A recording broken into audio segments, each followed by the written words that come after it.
You asked for a book about rock from me, and now you've got one. Cause Effect Metallica is a look at the album Metallica, commonly referred to as the Black Album, by me, heavy metal critic and co-host of the Classic Metal Show, Chris Aiken. In this book, I remember back to the lead-up and the eventual release of Metallica, including stories of how the release affected me as a person, the line in the sand it drew between old-school and new-school Metallica fans, and how the release single-handedly changed the way commercial rock radio stations were programmed. This is my second book, and I'm proud to have it out there, and I hope you guys enjoy it. It is Cause and Effect Metallica, available now on Amazon.com. Go to Amazon.com. Or my personal website, probably the easiest way to get it, chrisaikenbooks.com. Get to it, jerkies. It is, Who? Fear Factory? Yeah, it's Fear Factory from their demanufacture with Self-Bias Resistor. A song that basically came out in 1996 when I started the Classic Metal Show. As you know, Chris, when I started the Classic Metal Show in 96, I started on WSTB at the time. Sure. They were known as The Underground. The Underground. And they played all the heavy metal stuff, some very dark stuff. Right. And, this was one of the things that was in heavy rotation at the time. Sure. And do they still refer to this as being industrial metal? I think so. I mean, it kind of is, but I mean, I think once Nine Inch Nails came out, they sort of took that title away. Yeah, industrial. Yeah, I mean, there was a bunch of those bands that were out there that were considered industrial. Gravity Kills and Nine Inch Nails and a bunch of that stuff. But Fear Factory was considered it at first, but Sure. I think they became more thrash than anything else. Right. Now, when you start, you're writing your series of books on various, metal. Yeah. For you personally, and you and I had this discussion earlier before the show that one of your friends, We can sell John out. he doesn't understand the premise of your books. No, he thinks that he thinks that I should either not want to make money or I should write only documentarian type stuff. Yeah. Just all factual, no personal. And the Metallica one is way too personal, he said. Well, but the thing is this is from your mind's eye as the author, as to what you recall, Sure. and how they affected you personally, Right. and how you perceive them as affecting the business or your fan, music, whatever you were exposed to. Sure.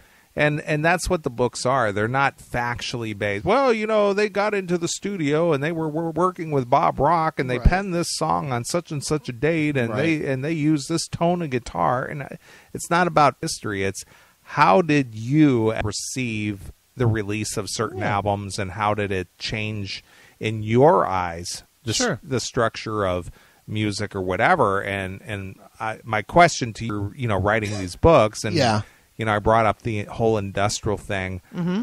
There's another subject you might cover because did anybody ever hear of industrial metal before the middle of the 90s?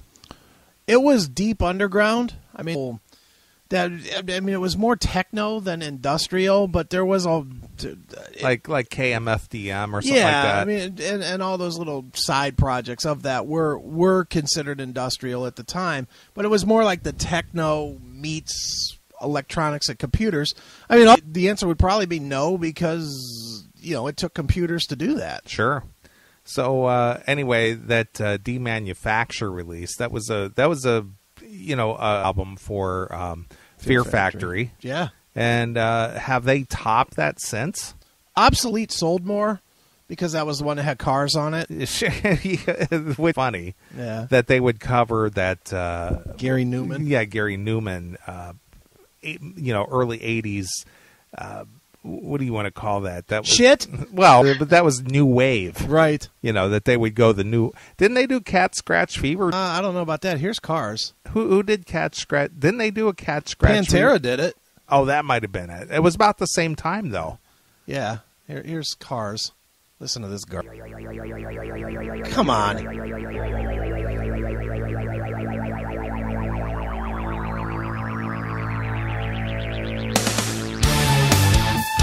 It's not even heavier. Yeah, it sounds almost identical. Let me turn it down while we play. It really is not good. Here's this heavy-ass band, and what are they doing? Fucking and just pretty much a straight-up cover. They're paying homage to the forefather.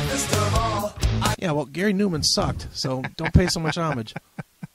It's fucking trash. So funny that Fear Factory would cover Gary Newman.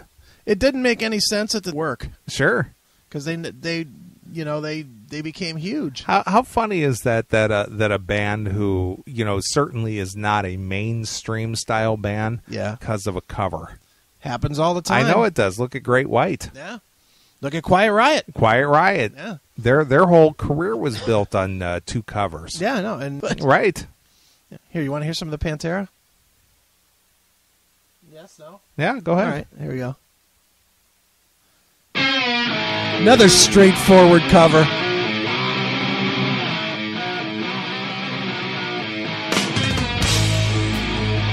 It's not bad.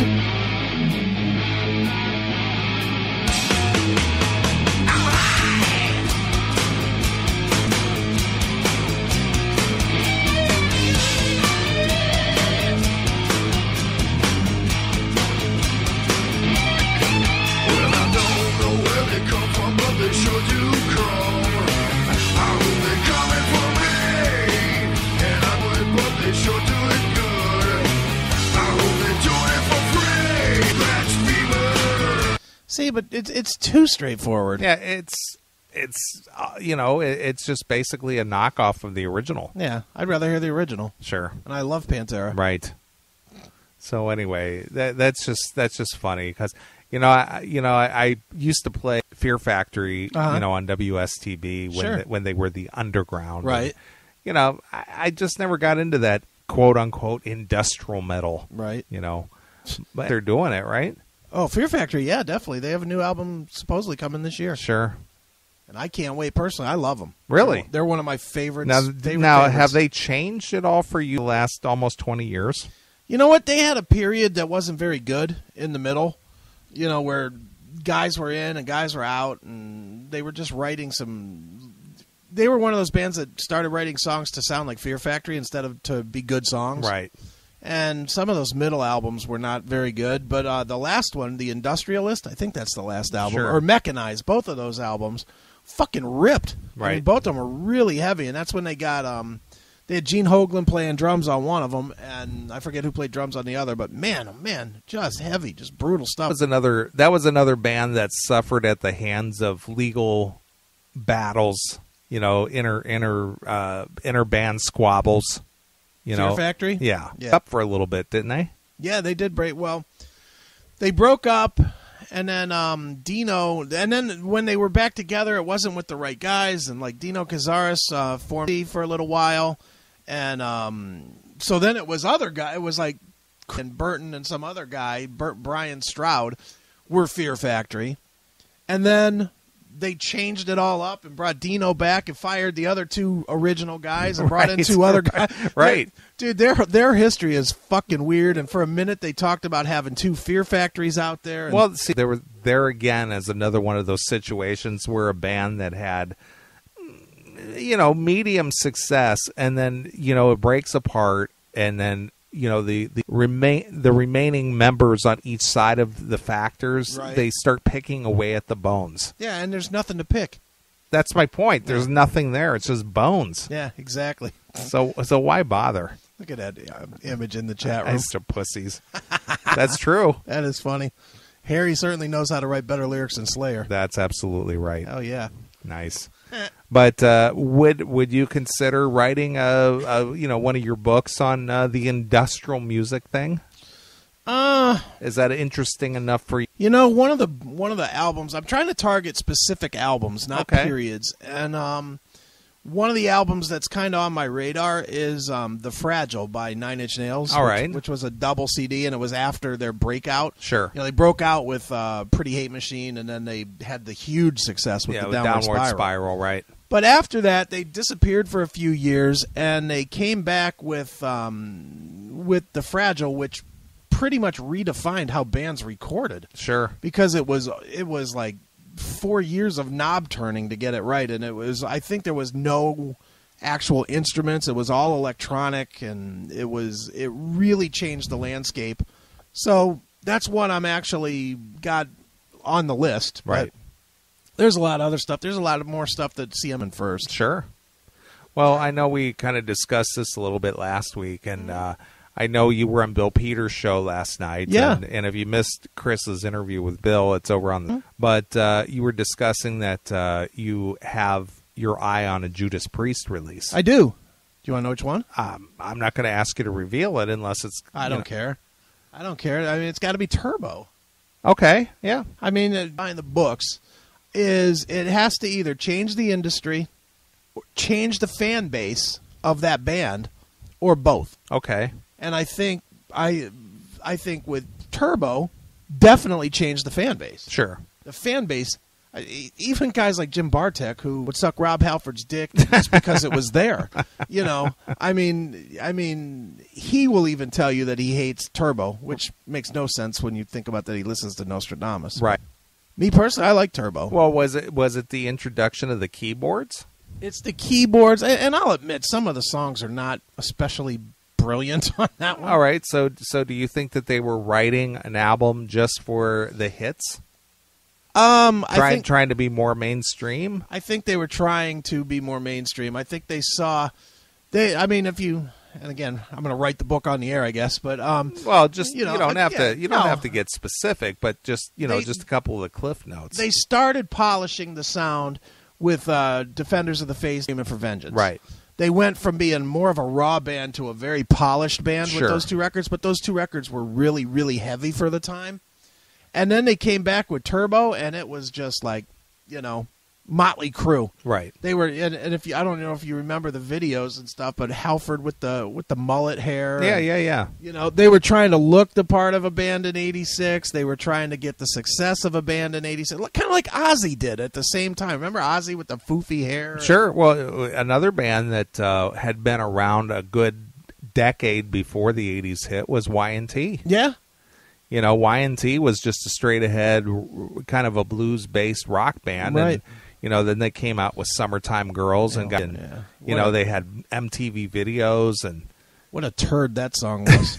But regardless, that broke the audience. Have you seen Y&T anytime recently? Not recently, no. Dude, when I saw them last year, and they're ripping, and I'm a huge Y&T fan. Sure you are. And they're playing all my favorite songs, Rescue Me and Go for the Throat, 25 Hours a Day. They're playing all these fucking great songs, just tearing it up. And then they hit Summertime Girls, and it was like all the chicks in the fucking room rushed to the front. Now, of course they did, because that's the only song. Every dude in the room just groaned and went to get a beer. Right, sure. It was like, ugh. Well, that just goes to show you how polarizing that song was, because it was a mainstream hit, and it appealed to the female audience, and for the guys, it was just like, ugh, this isn't what I like Y&T for. Yeah, exactly. And by the way, Philly Pat, I do agree with you. Ram It Down, far worse than Turbo. Sure. Do you like that record? No. That record is garbage. Johnny Be Good. Yeah. Oof.